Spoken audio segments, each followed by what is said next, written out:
I'm sitting here today with Ruth Schneider from City Editor of Time Standard. We're going to talk about a little bit about Ruth as a journalist, as a writer, and how you became and got involved with all these wonderful things. So, welcome, Ruth. Hi, how are you doing today? So, go ahead and tell us about like your little first little great little writing that you started out with, and how did you get that? I started writing when I was a kid. As soon as I was old enough to read, I was old enough to write. So I've been writing since I was probably 4 years old. Uh, but I have gotten a little bit better since then. And I have 2 degrees in journalism, one from UC Santa Cruz and one from Columbia University's School of Journalism. I've spent a little bit more than 2 decades working for daily newspapers, mostly up and down the West Coast, between Washington, Oregon, and California. Um, I love what I do. I love the news. I kind of thrive on that stress. I love to tell people stories and what happens to them, uh, whether it's good, whether it's bad, whatever is going on. And I remember, I love nonfiction. nice. I remember you actually. I remember you saying that you started with ABCs. My Was it? first book was an ABC book that I did. I think I was about 4 years old. It was just a bunch of pieces of copy paper folded in half, stapled, and I put together the book. And I wrote another book about where you go when you fall asleep, Dreamland. um, but later, I think I wrote a book when I was about 12 about different dinosaurs, and I did my own illustrations. I was super proud of it at the time. What made you pick dinosaurs? I mean, I'm Oh, just I love dinosaurs. yeah, I wanted to be an Egyptologist or a paleontologist when I grew up when I was little. nice. What's a paleontologist? Can you tell me? I don't know what that is. Basically, somebody who digs and looks for what was here before us. Oh wow, like Jurassic Park. Yeah. Nice. Okay, I love dinosaurs and ancient history. you're fire.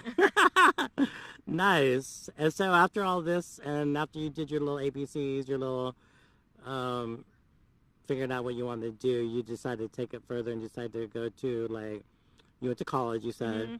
Yeah, my first journalism experience was writing for a college paper at UC Santa Cruz called The Fish Wrap Live, which was a gonzo journalism, first person, Hunter S. Thompson kind of inspired journalism, which was fantastic. It got my feet wet.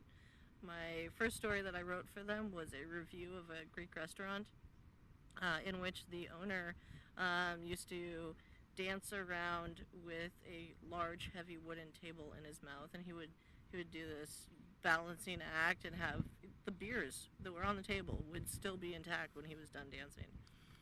And of course, because it's a Greek restaurant at the end, everybody's throwing plates on the ground, shouting "Opa!" And they're drinking and having oh fun. yeah, it was good times. So, I also asked you about like so this was your like beginning of wanting to be a journalist, or Yeah, I originally. did you watch any movies that like inspired you that you wanted to be a journalist, or you just decided like this is what I want to do? No, I remember watching the paper probably in the 90s. Yeah. But no, I don't think so much. I originally wanted to go into creative writing when I went to UC Santa Cruz, but that didn't work out so well. So I was encouraged to try the journalism program because of the way I wrote, and it turned out to be a perfect match. I had some fantastic teachers at UC Santa Cruz that, quite honestly, they were better than some of the teachers I had at Columbia. And I'm still in contact with them. They still, to this day, provide insight for me. And a writer is born. Are you born with it, or you can become a writer at a late age? Anybody can be a writer. You can start writing at any time. But the best thing, if somebody does want to learn how to be a writer, is to write from their own experiences. That's because they know it so well. They can describe it. They can talk about it. In Olympia, one of my favorite stories was getting to hang out with drag queens who I love me some drag queens. And getting to hang out with them and talk about why they get into it, what they like to do in it, and how they pick their songs and work on their presentations for their shows. It's fascinating. I also met a up-and-coming music artist who I'm still in contact with, who is, she has a couple albums on iTunes, and she just wrote some funny pop pop music, and it was super popular in Olympia because she was dating one of the drag queens. um, so I think, yeah, those meeting people is something, and hearing their stories and being able to translate those stories into something that's meaningful for the people, that is something that gives me a lot of pride. So from the Olympian, you came to Eureka. Well, I took time off to go get my master's degree, but as circuitous route, yeah. Eventually ended up here about 10 years later. And here you are in Eureka, been writing for you're the city editor for the Time Standard. Yep, almost in September it'll be 2 years. And can you share a little bit what you do here on your stories? I write LGBTQ column every week, or at least I aim for every week. And it covers anything. It can be something that's national. It can be a local story. I wrote about the queer craft fairs that were happening at Outer Space. I've written about drag kings, drag queens. I've written about Pride and the struggles that it has gone through to get back on its feet and put the Pride events together. I've written about our local LGBTQ honor guard, which I think is pretty awesome, because most of them are veterans who served at a time when it was not okay to be out. So I've gotten to meet some fantastic people all across the county doing that, but I also write about what's going on in the legislature every week, and occasionally that can cross over with LGBTQ issues. I wrote about the first person here who was declared non-binary by the courts, and what they went through in order to get or work towards getting an X on their driver's license rather than male or female. And so talking with that person was awesome. I love to share those kinds of stories. So stories up here endlessly. You can get quite a bit, correct? There's so much going on all the time.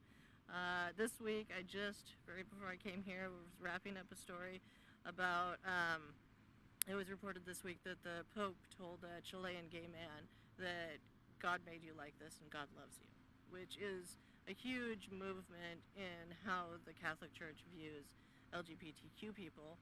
It's against Catholic doctrine to accept homosexuality, but the Pope, with his liberal views, is opening up Catholicism to be more welcoming to the queer community, which I think is fantastic, and it's a move in the right direction.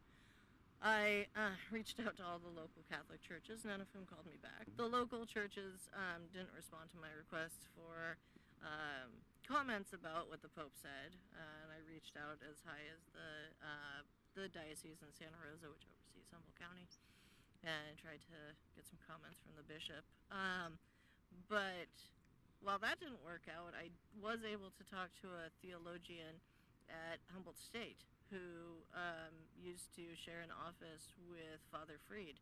And I found out this interesting tidbit that the last thing that Father Freed was working on was how the Catholic Church, what the role of families is within the Catholic Church, which I thought was super interesting. So it ended up being a good story, and you can read it tomorrow. Awesome. So, okay, I'm gonna ask you about in order for, or how can a GLBT writer get involved? What other steps? Because if they wanted to write professional for a newspaper, is it pretty easy to be GLBT and get a job working with a It's newspaper? not very easy to get a job at a newspaper in general right now, let alone wanting to specifically only write about LGBTQ issues. So that is really pretty rare. I can only think of a couple newspapers that have LGBTQ specific writers. There's one in Florida, and then there's news that's geared just for the LGBTQ community, but most of that is online. San Francisco, do they still have the Advocate and stuff, or? The Advocate is not sold as by itself any longer. You have to get a subscription to out.com, which I have my own issues with. It's another story. I got really irritated that every year they put out their 100 hottest out and proud, I think is what they call it. And I went through, and 100% of them are men, because women can't be hot and out and proud. I'm like, come on! There are so many women.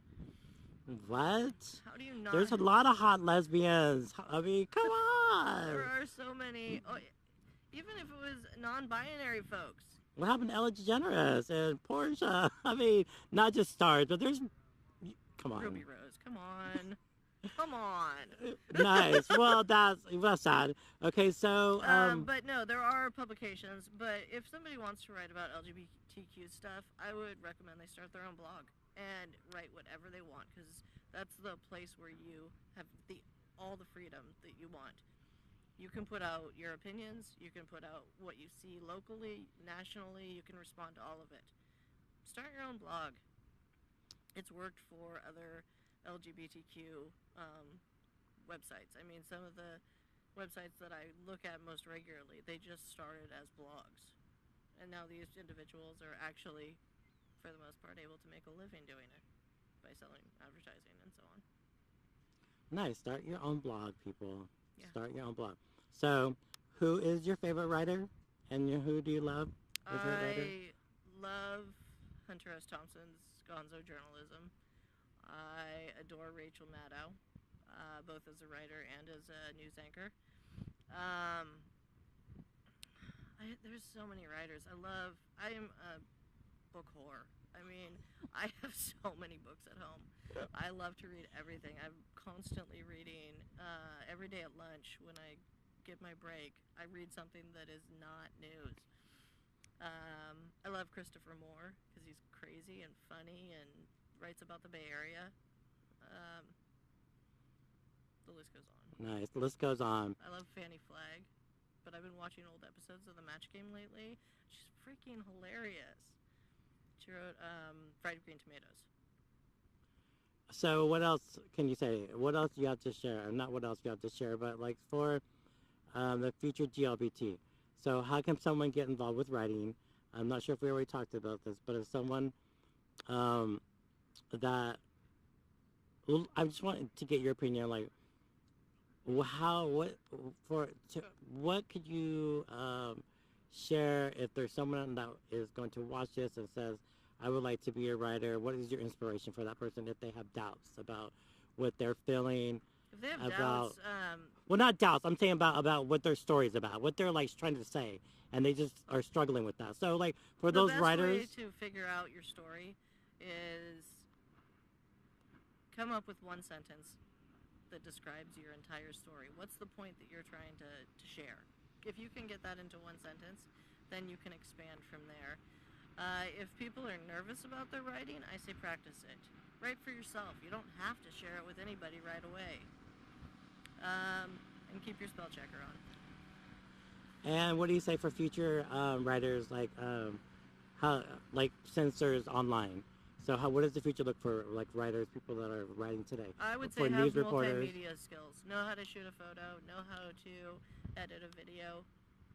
Know how to write quickly and cohesively. We have too much in our society where people don't keep their attention longer than 140 characters. If you're going to write a piece, if you can write something and get your point across in as short and concise as possible, that's what folks have an attention for these days. Nice. So you got to be a writer, you got to be a photographer, and you got to do multimedia. Do it all. You have nice. to be a jack of all trades yes. these days. Yes. Okay. So one last word that you want to say to the people, the viewers that will be watching this, Ruth Schneider. Buy a subscription to our newspaper so that we can continue publishing it. Please, please, please. She said, please, please, please. But if for those who want to be writers, practice it. Work on it. It's a rough market, but there is a market. Thank you so much, Ruth Schneider, for coming on Stand Up Humboldt. No problem. It's a pleasure.